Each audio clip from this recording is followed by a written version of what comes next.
started also in the incubator lab through the finance lab. So my name is Simon Molenaar. I work at Commonland as head of science and education, working on the project learnings and evaluation, but also on setting up collaboration with universities to do research and teach the new generation of professionals to be aware of the necessity of landscape restoration and how to go about it. So that's my role in short. Hello, I'm Dieter van den Broek. I'm really grateful as well to be here.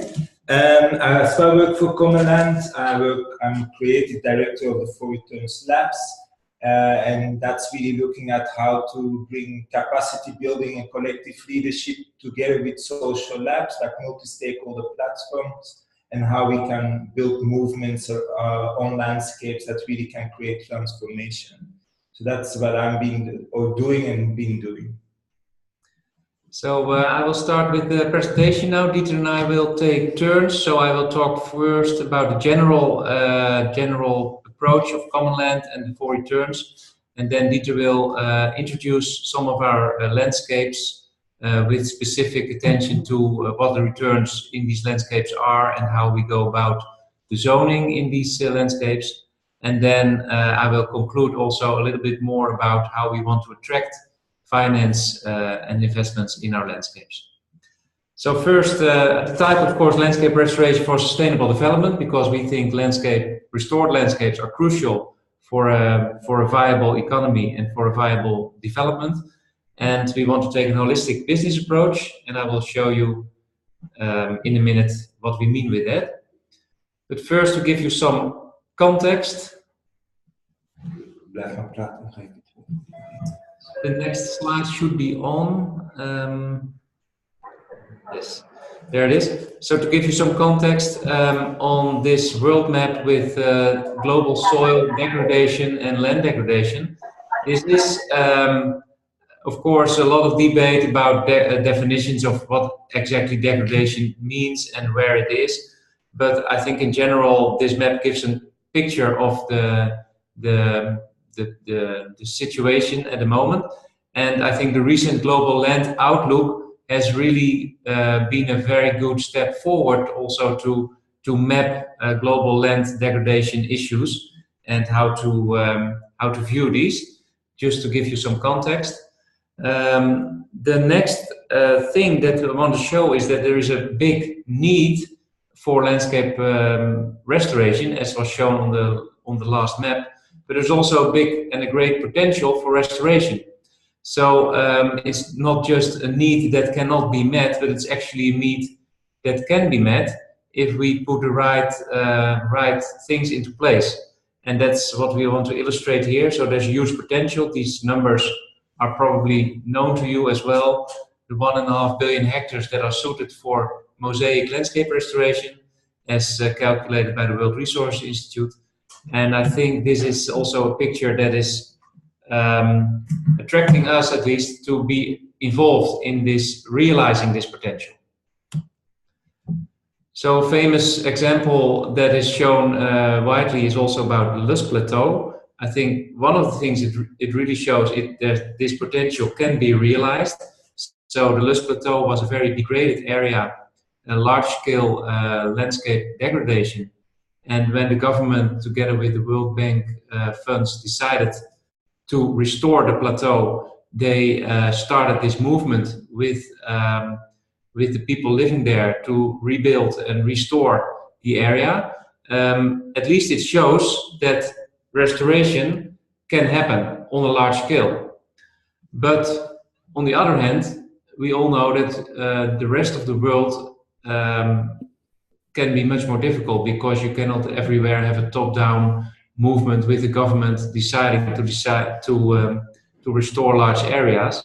So you also may need to have a more bottom-up approach and to be working with the people on the ground with their own incentives and their own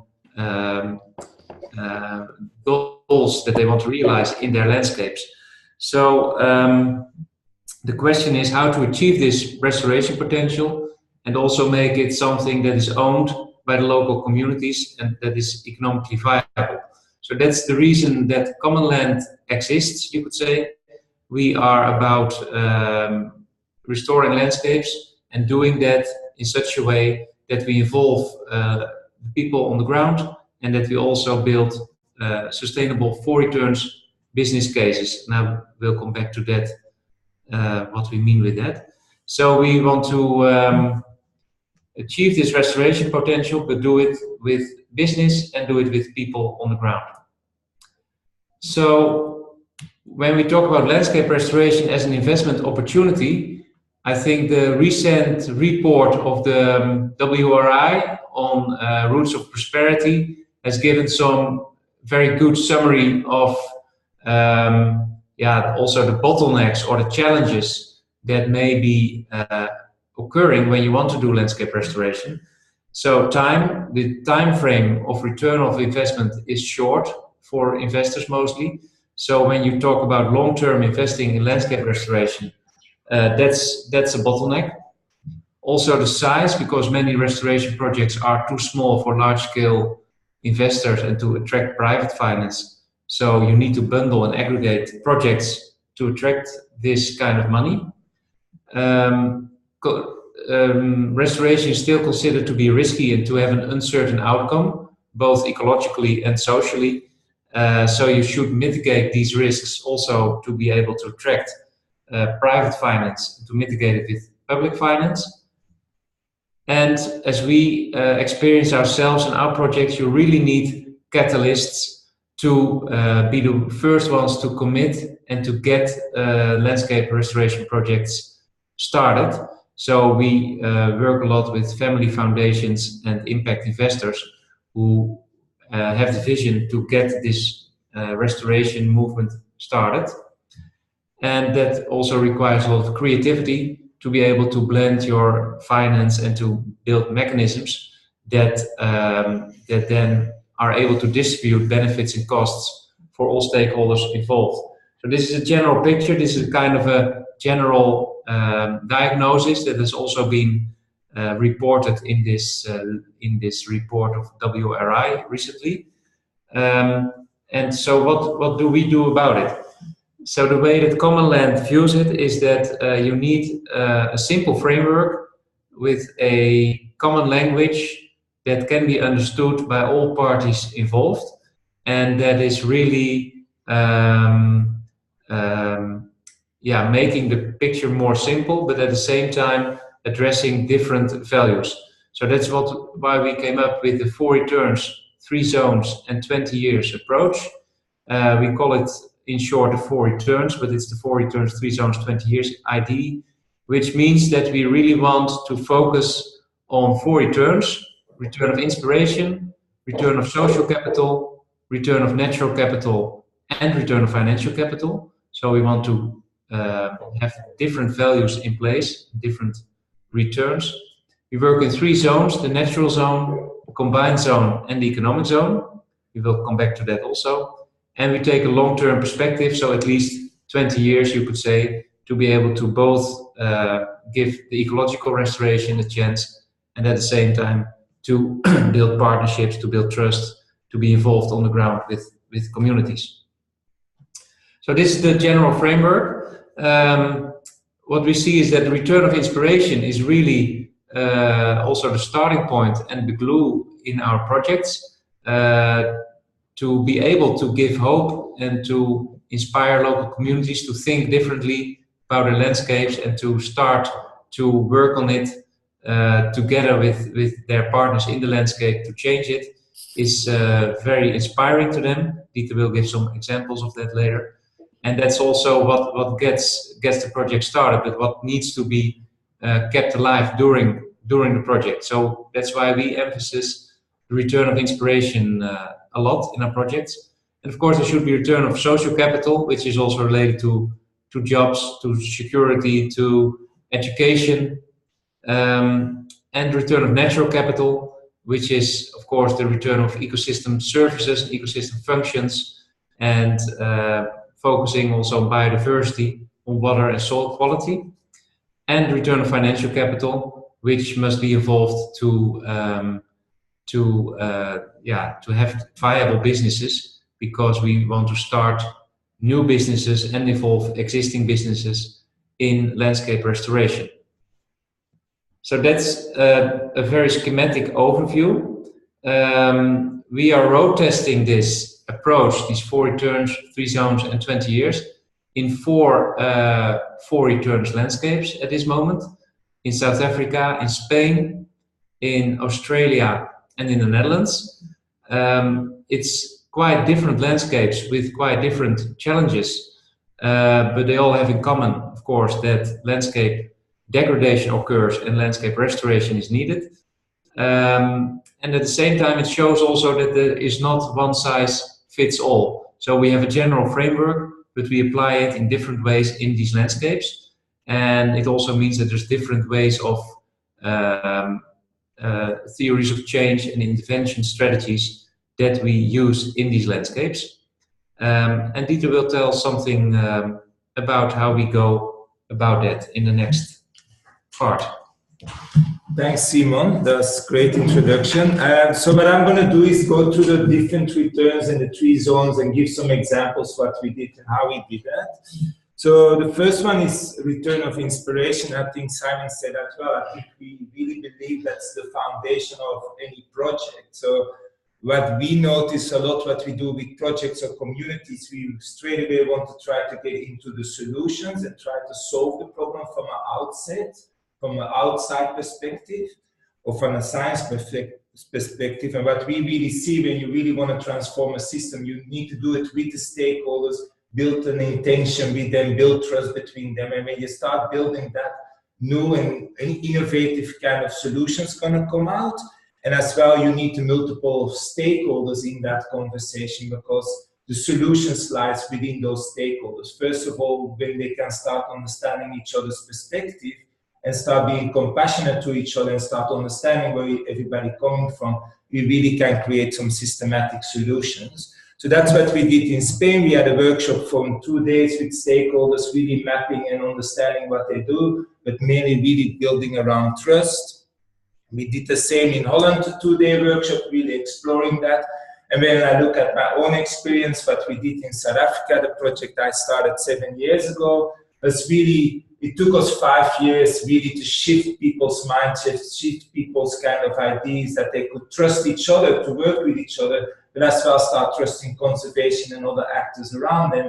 And now that came up all kind of new ideas we never could have realized before, because there was another conversation going and a conversation of hope and perspective, and not a conversation of doom and gloom.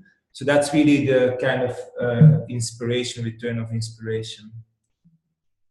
So the second one, I think, is social capital, a really important one, definitely when you work in African countries, like job creation is a really big one. So we really believe with the restoration economy, like restoration work itself creates a lot of jobs. So like in South Africa, we created around 100 jobs for people who are just doing restoration work. But as well, we believe, and we see evidence like in Australia, when you do regenerative agriculture, compared to conventional agriculture, you can now have 3 or 4 families on a farm, so you create more jobs, so you get more social activities again in your rural landscapes. And like in Australia, that's a big problem, because all people going out of the landscape, so the schools needs to be closed, hospital needs to be closed. So that's as well we see on social capital. So when we can bring entrepreneurship and jobs back into the landscapes, then people need to open schools and shops, and we create a local economy again around that economy. So the third one is natural capital. I think for me there was a big shift in that as well. Like we always, as conservationists, I'm a trained ecologist, we think we need money to invest in nature reserves. And I think that's really valuable, and we need to do that. Well, what we saw in South Africa is like the biggest win we can make of conservation on natural capital is in our agricultural landscapes. So not only when we can bring them to regenerative, they will create biodiversity and water capacity building and that. But as well, what we see is you can start creating a buffer for your natural areas, and as well you create less pressure. And that was evidence in South Africa, for example, we're restoring the hill slopes, but we've been only been able to do that because we created another business opportunity. And that's this one. So what we did, we saw that farmers were doing goat farming. That was a lot of animal conflicts with leopards, and that was a big conflict there as well. It degraded the landscape, so the income became lower. So we start looking at other business opportunities for the farmers. And so we shifted them now to essential oils. So they're farming on a smaller piece of land in the valleys for essential oils. It's organic. But on the same time, they can start taking the goats off the landscape, so that landscape now is coming available for restoration, and as well, it doesn't have the leopard impact anymore, so they can start thinking of tourism. And as well, because that land now comes available, we don't need to pay them to restore, so that becomes cheaper. So we built a business case for Coca-Cola to then invest in that landscape to restore for water capacity. So when you look at that's the same thing we did with Almendresa. That's a project in Spain where we're looking at almonds, and we brought a lot of farmers together to set up their own brand that now gets a premium on that brand because they're regenerative, and we help the farmers to transition them. Because that's one thing we observe is there is a lot of farmers who want to change and they want to do it. Well, it's the transition from conventional to regenerative, the first 5 to 7 years, I think that's where the challenge lies. Because their productivity will go down, they will not have the premium, they need to learn a lot. And we really believe when we can help them in that section, we can transform a lot of farmers. Around the financial return is, of course, farmers is a really important one, but building cases for businesses, for investors, and government to start investing large scale in this transformation. That's another thing we do, like I said, Coca-Cola. So that are the 4 returns in practice, and of course I can keep on talking about that, but just to keep it short. And then we see like an important thing to do with stakeholders is to let them be able to zoom out and look at more a holistic perspective of the landscape on their own land as a farmer or as a conservationist, but as a bigger landscape. So the first one is a natural zone. So that's what we're doing in South Africa. We created now a natural zone because people can take out their goats. We're planting a lot of spec boom, and we do swelling and ponding and all that different kind of activities to restore that. And we mainly a lot around restoring water capacity, water retention capacity in the area. The same we're doing in Spain. Now, what we look at the combined zone. Wait, I can't move my slide. Oh, yeah. Combined zone, and now it went too fast.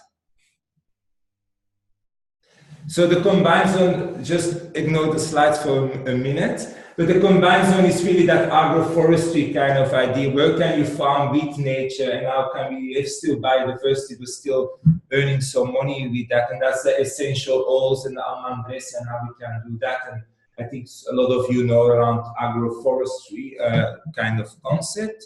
And then the economical zone, that's really where you have your economical activities. So that's where our shade houses in Australia, where we have as well our essential oil business and the factory for production of that. So that are the 3 zones. And what we always do with stakeholders is, of course, you can look at the big landscape around that. Where are those 3 zones? When you work in 300,000 hectares, you have your natural zones.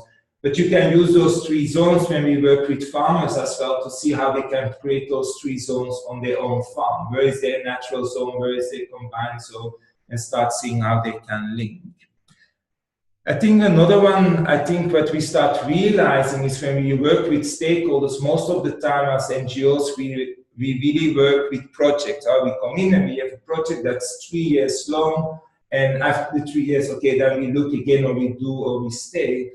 So for us, what we realize is focusing on a landscape. So it's not a project we're doing, it's a program of 20 years where we will be with you to transform this landscape.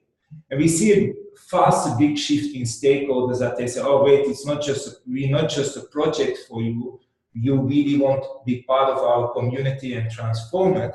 So the 20 years is really a big thing in that journey as well. And our CEO always says it 20 years is a generation, and it takes 20 years to change mindset and that around.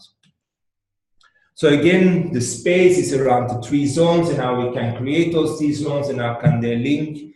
The 4 returns is really the impact we want to create. And then now, because we're working with Deisha and Paul, and we're looking at that, is as well the 5 landscape elements of the sustainable landscape book, is we are starting to integrate those in our processes as well and how we can use that. So we already doing some learning between WWF and what you've been working on in ours and see how they can integrate. And that's what we really want to do. And when you look at SDGs, that is now really on the agenda, and the last, I think, best how they show the visualization is the one you see here in the middle, where they really say when we want to create the SDGs, we first have to focus on the one of the planet. Like, how can we restore the oceans and nature and water? Because they will then help to create justice, and the social one, and then the economical one will follow. I think for us as ecologists sitting in and working for WWF, I think that's really good to understand. But what I like on this one as well is that they really say the pivotal point to create that is partnership and different partnerships. And for that, as Commonland, we use the theory U. It's developed by the business school of MIT, and it's really being developed around systems thinking and how we create systems thinking, but as well around how do we create transformative processes in organizations, but as well in systems, and really to help people to come together from different perspectives and work and co-create new innovations together. And about this, I can talk a lot more because that's my main work I'm doing. So that's a little bit of background. So you saw some examples of the 4 returns, saw some examples from the three zones. And of course, there is a lot more to talk about. But I'm going to give it back to Simon to bring us back together.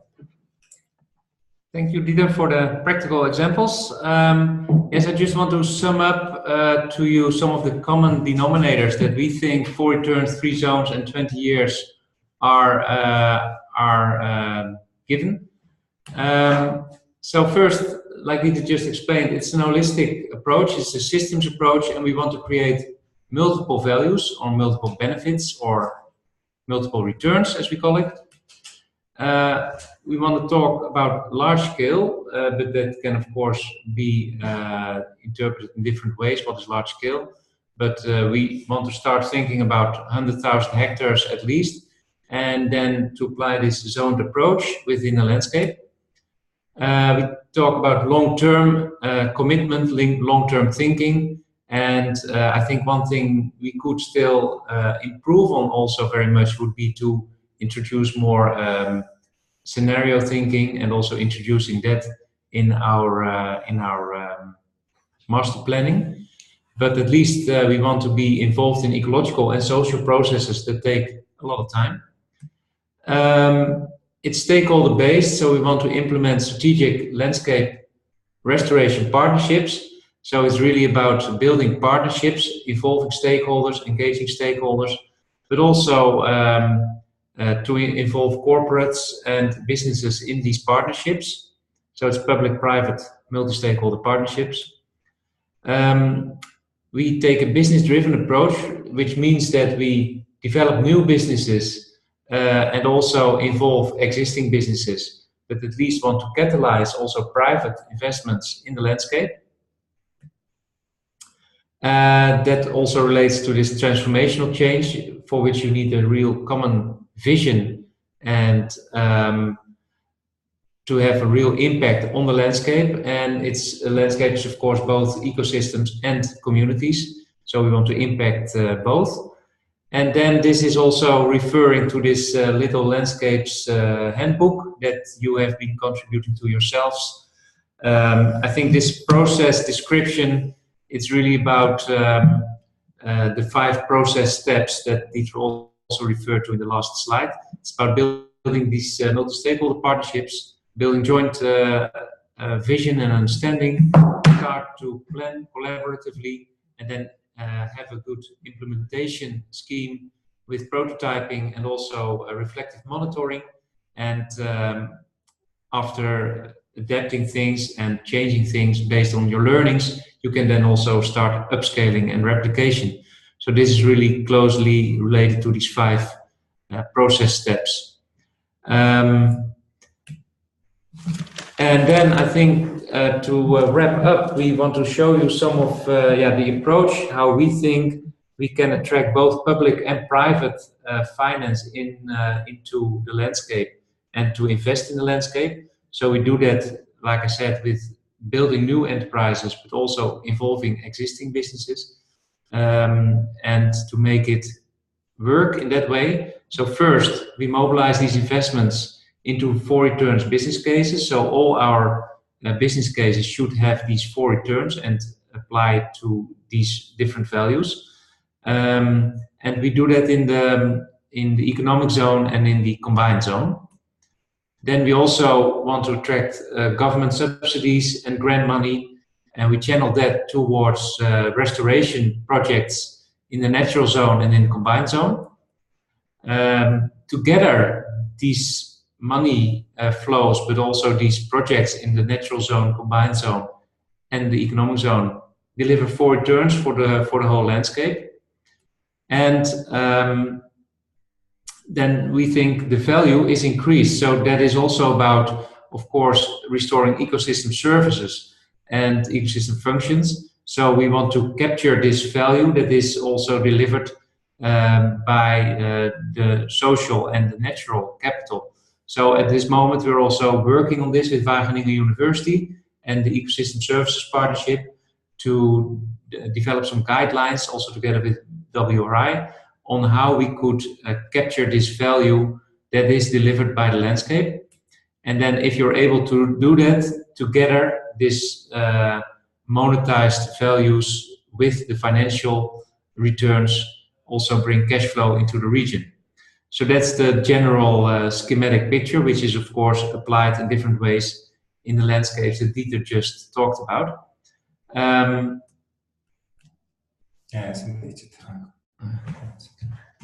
And then that has also resulted in these different companies and organizations. So in Spain, we started with the Farmers Corporation Alvalal and the processing and marketing company La Almendreza for the almonds. In Australia, Wide Open Agriculture has started more a horticultural approach, but at the same time with a new food brand, Food for Reasons, to start working in the area and also together with NGOs in the natural zone to restore the landscape. Living Lands has been already for a long time working in South Africa, and when Commonland started, they together developed the Baviaanskloof DevCo, which is resulting in these processing facility also for aromatic oils. And as a spin-off, Grounded started in South Africa as well, which is now advising in several sub-Saharan countries also on 4 returns landscape restoration. So that's the way we have been working the last couple of years, setting up new organizations and collaboration, of course, with existing organizations. On the last slide, I want to make some PR for our massive open online course, which was launched last year. Maybe you've seen it, maybe not. If you have not seen it, please take a look at it. It's a 7 weeks or 7 modules course that we have developed together with a partnership, the Enable partnership with University of United Nations University, with a Spanish Research Council, with the Portuguese Business School and the Rotterdam School of Management. And it's also about this combination of ecology and economy, and also involving business in landscape restoration. So it's really about bridging landscape restoration and restoration ecology with a business approach. And that's what we're trying to develop also in our next MOOC, which will be launched this December. And if you have some ideas or cases for that MOOC, you are very welcome to contact me to give some of your examples or questions on this subject. And we can introduce it then also in the next MOOC. So that was some free advertisement. Thank you. With that, I think we've concluded our talk, and we're really happy to take your questions and to discuss with you also, and maybe to hear your suggestions on how this would relate to your own work and what you think we could do together. Thank you so much, both of you. We do have about 3 questions so far that have been submitted. So maybe we could start with Joost's one around attracting investment and how you can assure community engagement and their long-term involvement. Joost, if you wanted to expand, you're welcome to unmute yourself. Yeah, thank you. Now the question, I think it's clear in a way. The challenge for landscape restoration is attracting investment. Investors look at these cases, and I think in general landscape restoration is seen by many as riskful. And one of the risks they see is the communities. The people living there, are they engaged, and how are they engaged? Has there been a kind of former and how it's called FPIC, informed consent, and how you make sure that if you have them on board, you keep them on board, because those landscapes and economic situations also tend to change. So I think it's an opportunity to engage them, but it's a risk as well. And how do you see that in your model? How do you translate that in your business case?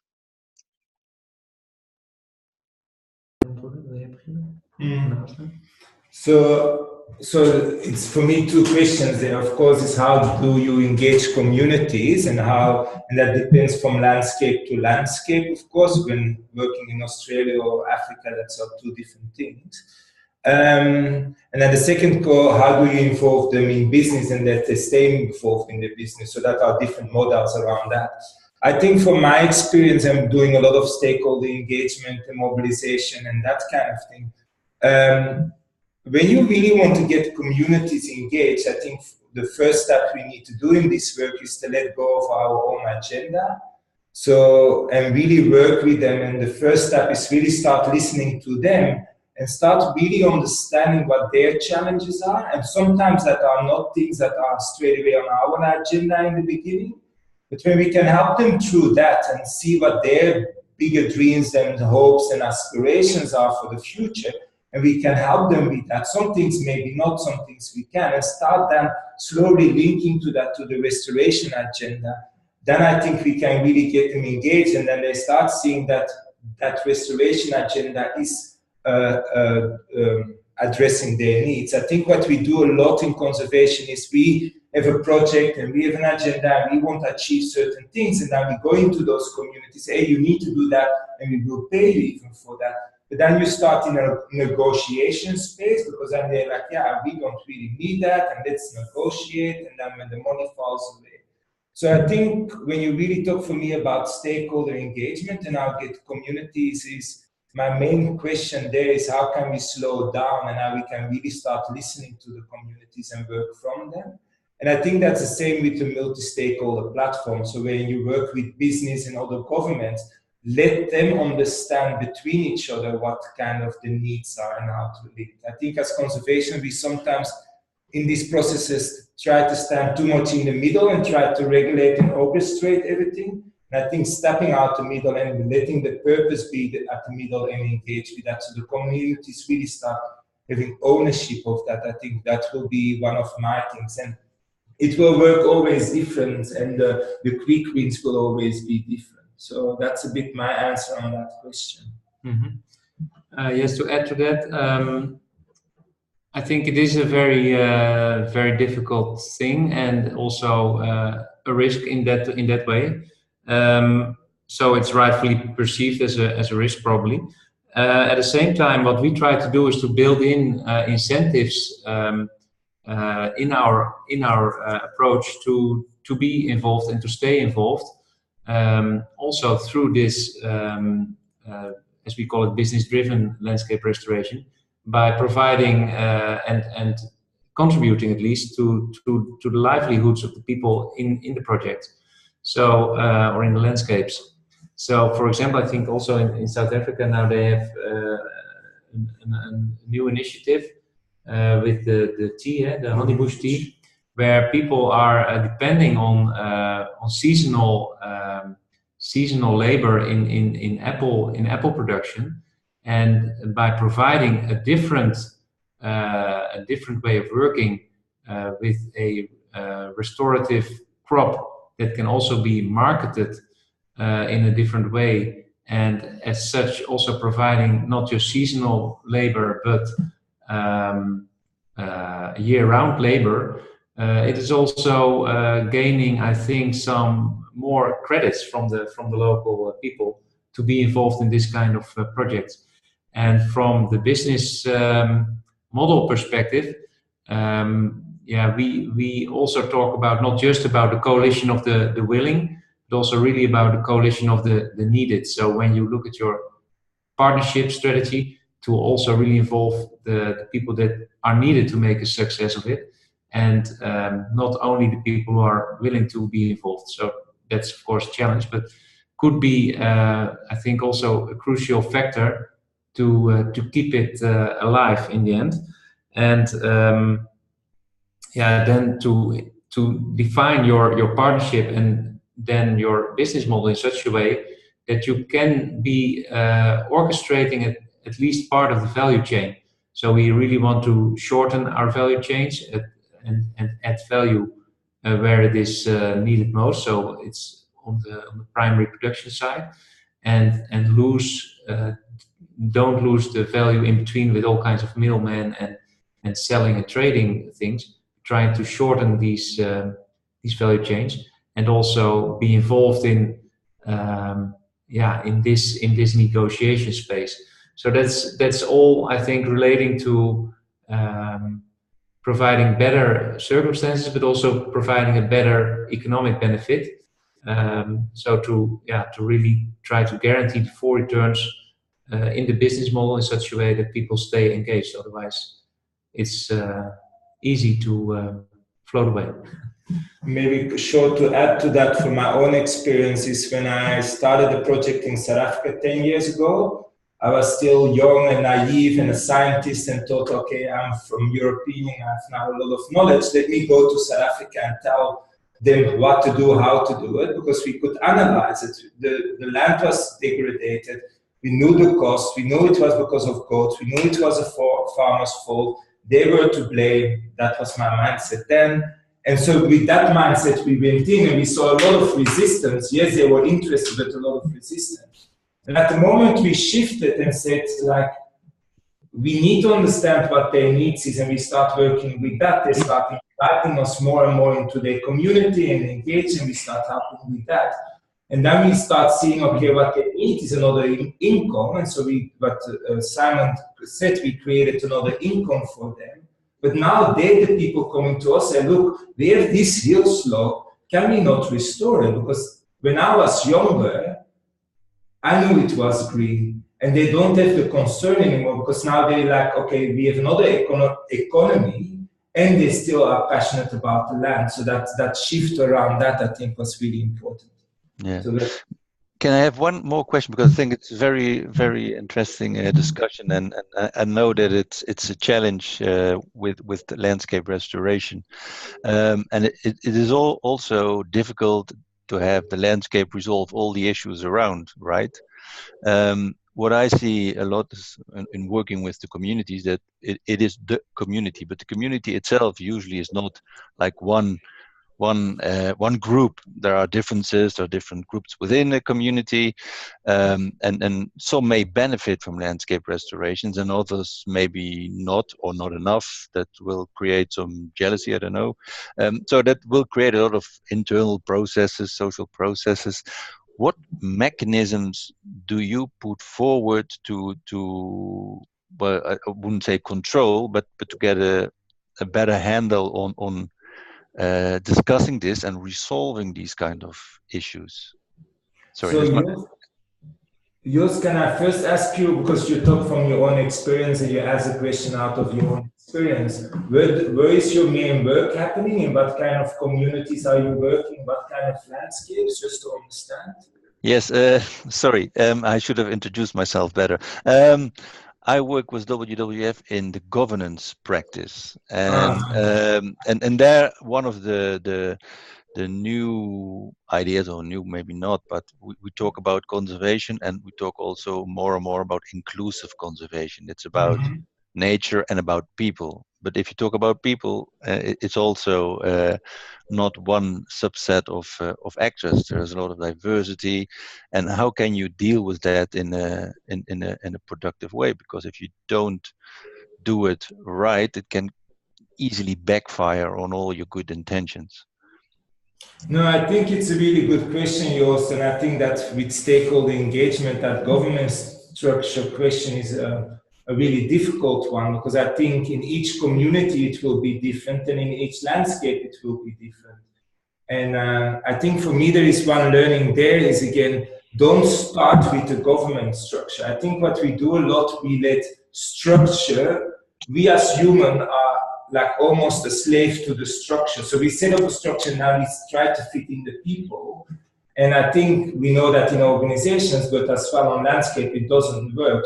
The structure should support people to reach the objective, and when that structure is not needed anymore, let it go and build another structure. So that's what I really think in governance as well. We need to set up governance that really helps people to achieve their dreams and be flexible in that governance. And then the second of all, that's why we really use the theory U a lot, is that I think it doesn't matter what governance structures you set up. It will always fail when you don't take the time with all the stakeholders to come together to build a sense of trust, a sense of hope, a sense of coherence. Others, set up the structure. When people don't trust it, it doesn't gonna work anyway. So again, around that, and then the second thing I think as Commonland we really believe in is one, on most of the landscapes, enough amazing work is already happening. It's not so much to do more work, it's more bringing those stakeholders together and connect them and connect their potential and grow from that. So I think work from a sense of abundance for me is a really important one. Second of all is where we believe in is that the solution, how people need to govern themselves or manage the land, that solution lies already in the landscape. People know the answer already. The only thing we need to do is to bring them together, that they have the right conversation, and sometimes give them some information and knowledge, and to work with that. So I think that's definitely for me a second one, really trusting in the stakeholders that they all want the benefit for nature. So I think that's for me a big second one. And the third one is I think we need, and we can't, like I think we as you guys as WWF and Commonland, one of our biggest challenges around community engagement is the funding streams. Because all the funding is write a proposal, you don't really get money to get into the landscape and send to landscape to write a proposal, and it's straight away all outcome driven. Where, like, I always see it with a relationship. When I see a girl for the first time and I want to ask her for dinner, I'm not going to start saying, yeah, but I want children and I want that and this and a big house. You first need to build that relationship. And I think that's a challenge with a lot of the funding. They don't give us the time to really engage with the community and see what the needs are and build the outcomes on that. And that's where I think we get challenged around that. Very, very interesting discussion. Maybe we can follow it up at another moment. But thank you very much for your response. Thank you. Where are you based, Joost? In the Netherlands. Oh, cool. So we close by. So maybe we should. Yeah. Let's have a cup of coffee soon. Okay. Okay. Bye. Okay, thanks. Well, we've got quite a few questions here. I'm just wondering if we can maybe combine a couple. So there's one from Anton. Around expanding a little bit more on the innovative business cases and financing solutions. And if you've got some concrete examples that you can share, and then maybe that might link into Richard's question around how you can replicate and multiply / scale up. And then I see that Ludovic, you've got your hand up as well, so we'll switch to you next. Ik denk dat je ze kan beantwoorden, toch? Er zijn 2 vragen, dat was 1.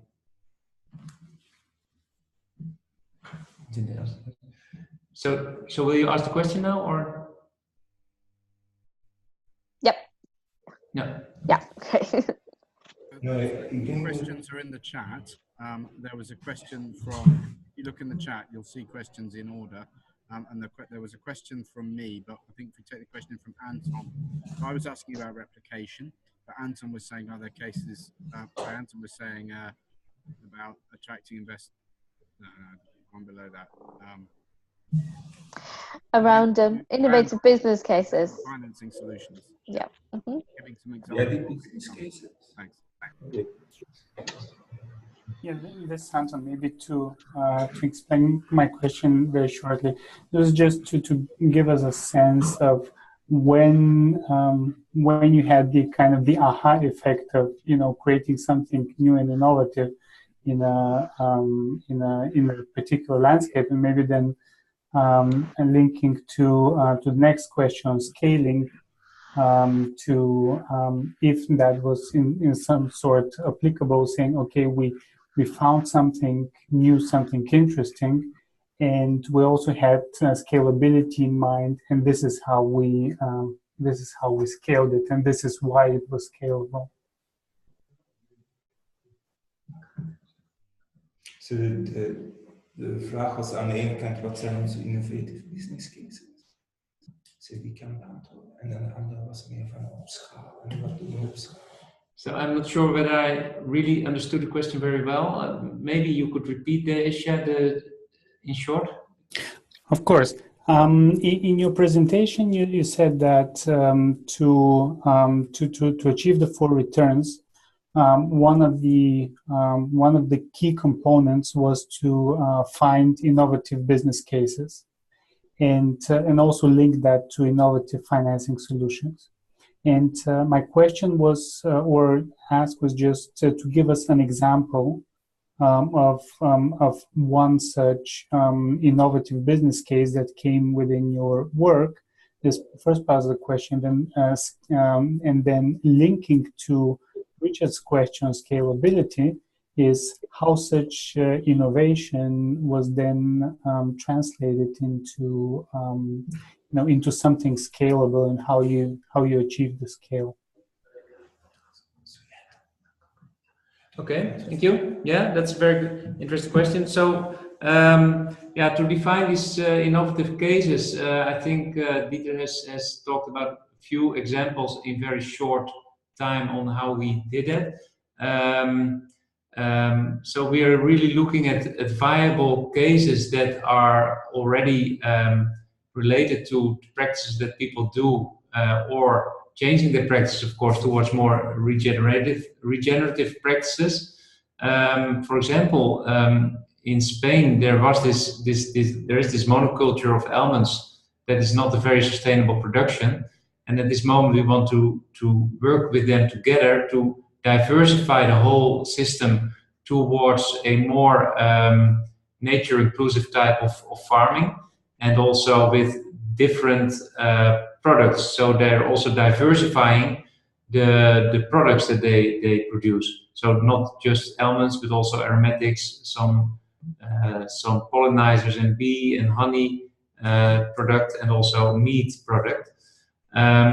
So in that way, the business case is made by diversifying and also selling for a premium in the market, and with the revenues, people are then also able to invest in their own on their own land with more regenerative practices.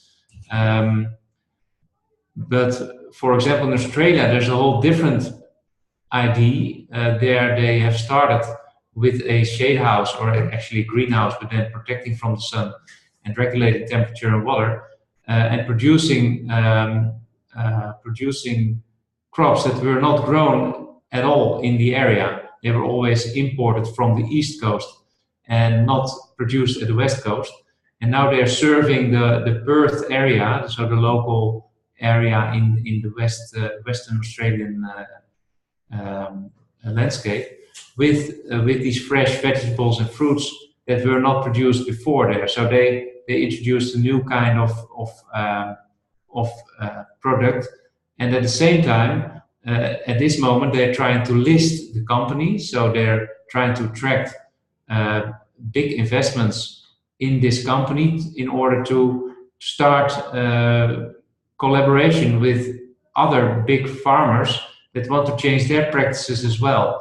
So they have chosen a different model with generating money by listing towards also building a movement at the same time. So it's not just about finding finance, but also about finding and building a movement with people who want to invest in this regenerative agricultural products, and at the same time restoring the landscape and investing in the landscape.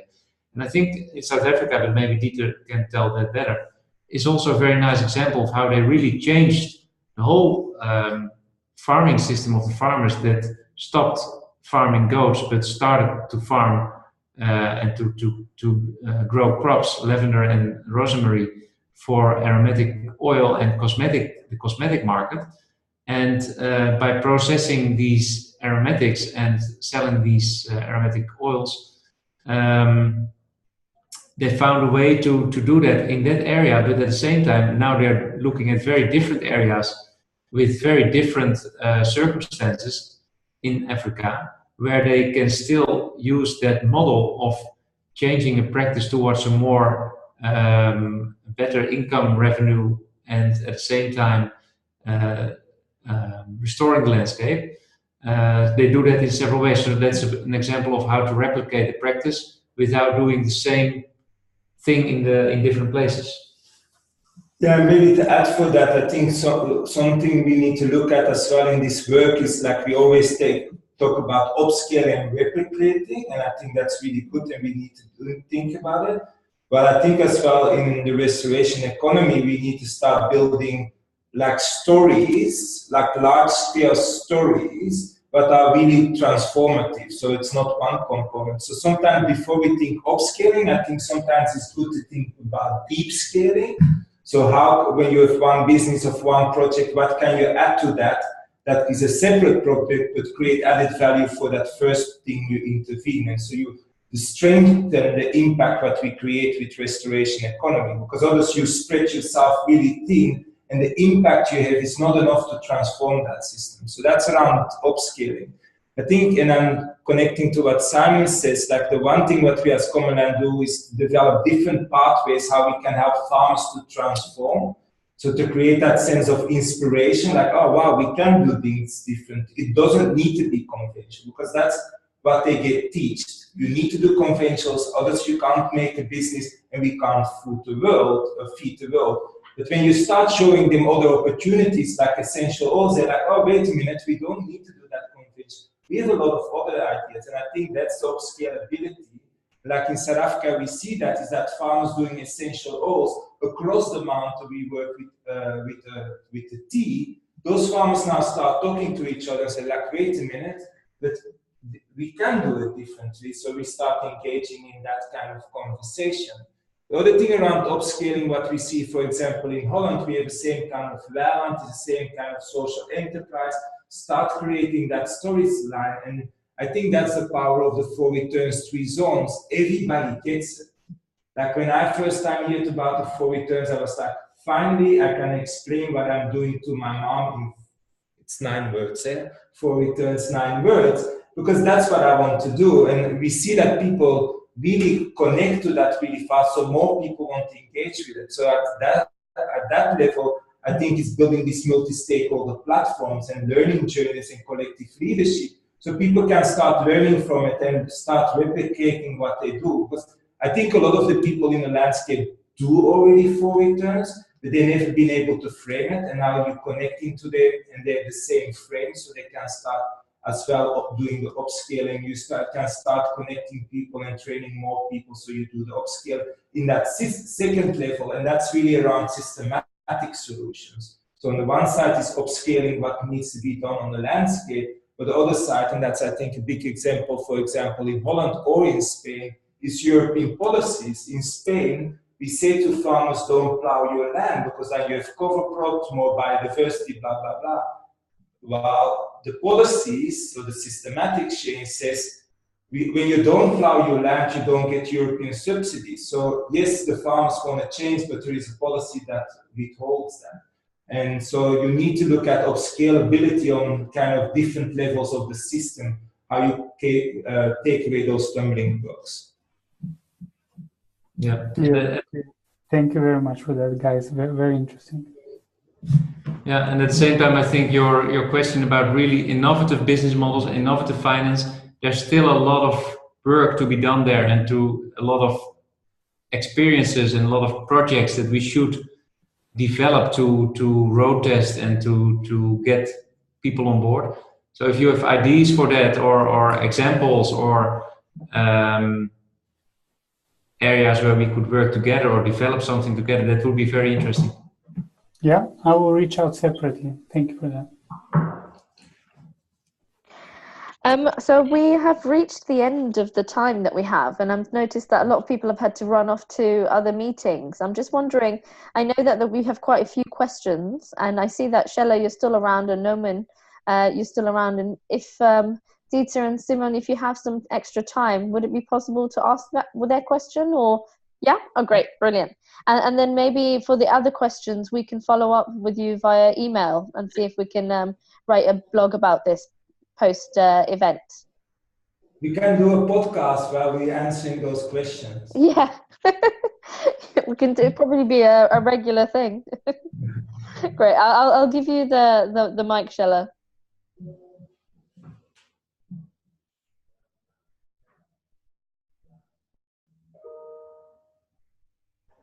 Who is asking the question? Sheila, you are on mute. Now you're not. Can you hear me? Yes. Okay, sorry. Yeah, I was asking sort of about the business cases. I think it's something that we've been thinking about in South Africa. Sorry, I'm from WWF South Africa. So I found your example really interesting, and we are looking at sort of a landscape approach and looking at the possibilities of investment around our strategic water source areas, initially starting up north more in sort of the Limpopo, Eastern Cape, Mpumalanga, KZN kind of area. And I think it's something that we've come up against in the water space, is trying to build a viable business case. Who's going to pay for it? How are we going to generate a financial return on investment? I think the environmental returns on investment are very easy from our perspective. So are there times when you've just said this isn't a viable business case and we need to perhaps look at grant funding? Are there cases where you've blended some grant funding with some sort of investment kind of funding? And I guess my other question was looking at smaller investments in the landscape, which kind of links into the blending, which is around sort of small and medium enterprises. And can that be built into your landscape investment approach? First of all, Sheila, it's nice to hear a South African accent. I lived in South Africa for 12 years and I did a lot of work with WWF. So it's really nice to hear that accent again. Yeah, I think it's a good question, and I think, we have some ideas around it, and I think it's still to be solved. I think knowing the South African landscape and what the challenges are there and working in that, I think the first focus, before we try to make that big plan and $1 million investment, I think the first focus should really be around those small micro businesses. How can we transform the landscape and start creating evidence that the story we're saying is really true? And I think definitely that can be done with kind of donor money and that kind of philanthropic money to get that started. Because I think when you start building a case on the moment around landscapes and I don't know how to explain that, because then we're building it's still how it is now, and then it's a fictional thing where we want to build to. While we see that now in the Baviaans Kloof in South Africa, is we didn't start with the Coca-Cola and those entities. We started with the farms and we start creating the chains and monitoring the chains. So we now having articles written around how much water we're going to save. There is a lot of excitement around the farmers, the change is happening, the restoration is happening. And then when you start engaging with business, you can start from another business storyline. You start from, this is the storyline we're going to create. Do you want to be part of that? So that's one thing around that. And the second of all, again, it's like, let's not try to create that business case ourselves, because we don't know that business. Yes, we can create a business and then go to them and try to sell it. It's more, again, around those partnerships. I think a lot of the businesses in South Africa, when WWF is already doing amazing work, is like, I think is getting them on the table around this common purpose and developing that common purpose and intention with them, and then develop the business case with them, because they know their business better than us. Like, we can try to figure it out and try to marketing it to them, but I don't think, for me, we're never gonna win that. It's like bringing them on the table and really developing that with them. That will be around that. Because then you get their expertise, their knowledge, and their interest in that. And it takes more time to build that relationship. I think on the long term, we move away from negotiating with them, but more co-creating something that we want to see. And I think, like in South Africa with Cape Town and the water drought, I think companies are pretty aware, I hope, by now around. I hope that answers your question, but maybe Simon has something to add to it. No, I don't think so. That's fine. Yeah. Yeah, no, I think that's helpful. It's almost sort of creating the demonstration projects on the ground and then pulling it all together with the stakeholders. So I think that is really helpful. Yeah, and I think this, like, for me, one of the most inspiring things at the moment is, like, on the one, I went to Australia. And in Australia, it's really interesting because it's like, when you look at the landscape, Western Australia, high biodiversity, it's 90% converted, and you can get really depressed about that story and engage in conventional agriculture and how bad is it, and engage in that. But you start looking from a positive side and start really infiltrating into the system.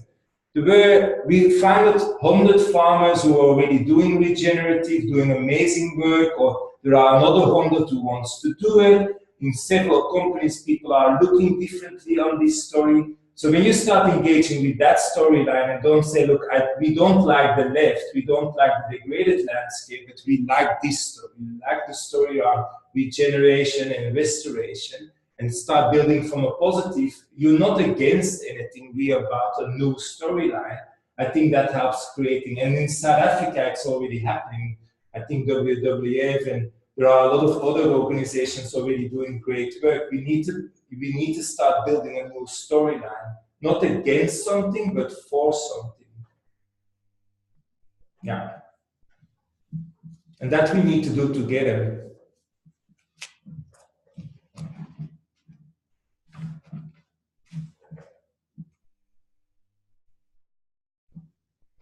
Newman, you had a follow-up from Shellers, right?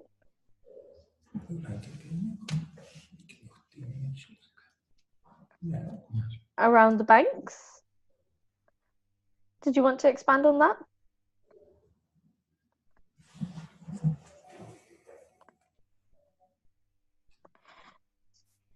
Oh, just in case we've lost Newman. Newman added if there were local banks involved in the projects that you presented and whether they were part of the deal structure. Local banks. And I think this is probably the last question for the session. Yeah. No, I think so far we did not involve local banks. We have been talking with, for example, the Australian National Bank on their criteria and their conditions for lending money towards transformative practices and towards new business models that we proposed. I don't think that has effectuated yet in some concrete follow-up. But in general, there are some banks, of course, that are more open towards this kind of thinking, and also wanting to change their criteria for lending towards it. So, for example, in Holland, there's the ASN Bank and the Triodos Bank, who both are also in our network and also involved in things we do. but not directly on the ground by banks that have invested in our projects or lent money. But we are working with, for example, some sustainable finance professors in Rotterdam to make this institutional pathway more more open towards sustainable criteria, sustainable finance, by incorporating these social and natural capital considerations next to financial capital considerations. And there is a big interest, at least in the Netherlands. There's a whole community of practice at this moment where people talk about this, think about this, and actually implement different lending criteria into their financial constructions. So there's a general interest and some openness, but I don't think in our own landscapes we have introduced it yet. And maybe to add to that, on the local banks, I think for me the first one is, and back coming to Sheila's project, like to be creative. Like we ask investors to invest in the essential oil business. And that's not restoration. When you look at it really short, it's just an essential oil business. But because we had worked with the farmers, they had certain principles. They say we want the full returns out of that business. So it was just a good investment because it was a good business. Well, there was an added story to that, and that made the investor interested as well. So it's not sometimes to be creative and create a story. No, you're investing in an essential oil business, and it creates full returns, so you can tell your children that. I think that's a really great thing. And then the other thing is, I think we're working with a big pension fund as well. Sometimes, again, they're sometimes not ready yet to engage in our story. So then the question is, what is the next little step we can help them with to get there? And sometimes that's not yet to really do what we want them to do, but to really to start a conversation and engage them with. And I think, Sheila, maybe you know that as well in South Africa, is we worked with Santam, where you have a good relationship with as well. For them, they really want to invest in restoration, but the money they have available is not enough to create a change they need to justify that, because there is more insurance company. So it's again bringing these different stakeholders together, because by themselves they cannot create a change they want to see, because they don't have, the case is not strong. But when a bank and an insurance company and maybe somebody else comes together, a philanthropic person, say, oh, wait a minute, we want all the three, and together we can create a system to support that farmer or the system. I think there again, it's like we need those stakeholders together to create those solutions. We can't create them. We need them to create it with us and around certain. And therefore, I think, again, the full returns framework is good, because that sets the foundation. Any solution we want needs full returns. And that's really helpful, I think, as well. Brilliant. Thank you so much, Dieter and Simon. I'm conscious that we are over time now, so we should probably end here. And I will follow up with the questions that we have missed with you guys separately. But we've got lots of messages saying that people have found this very useful and they will be following up. Deborah's also messaged that she's been actually doing the MOOC as well, and she's found it very helpful. So that's good news as well. Thank you everyone else for joining and also sticking around for the extra 15 minutes. Question from Richard quickly about the MOOC. When does it restart again? Did you say December? Yes, the current MOOC, the first MOOC, is running continuously, so you can join that anytime. But we are designing a second MOOC right now, and we want to launch it on World Soil Day, so that's the 5th of December. Brilliant. Great. And I'll share also your contact details with the group, if that's okay, just because a lot of people are wanting to connect with you guys separately as well. And also if we can share the slides too, that would be brilliant. Yeah, that's fine. We can PDF them. Brilliant. Great. Thank you so much. And Thanks, I'll log off now. Thanks. Take care, guys. Bye, everyone. Thank you.